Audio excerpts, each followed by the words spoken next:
मैत्रिणी, असा आपण नैवेद्य बनवलेला देवाला अर्पण केला. विष्णू भगवंताला पुरुषोत्तम महिना आहे तर सर्व देवांना आपण दाखवतो, पण विष्णू प्रथम आणि स्वामींचं प्रथम, श्री गणेशा प्रथम, असं आपण अधिक मासाचे देवाला पहिल्यांदा आपण धोंडे देवाला अर्पण केले, नंतर गौमातेला, नंतर सत्यनारायण भगवंताला, आणि त्याच्यानंतर आपल्या नातेवाईकांना आमंत्रित करून आपण असं अधिक मासाचं, पुरुषोत्तम मासाचा आपण धोंडा देवाला अर्पण करतो, नंतर आपण खातो.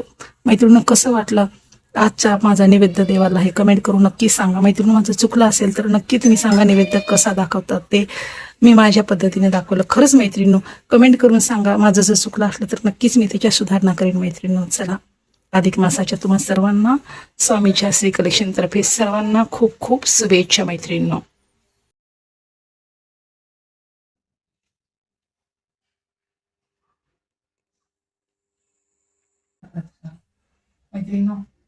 विष्णूला भगवंताला असा पूर्ण नैवेद्य कृष्ण अर्पण करायचा. मैत्रिणी, सर्व गोष्टी ह्या स्वामींच्या याच्या चरणी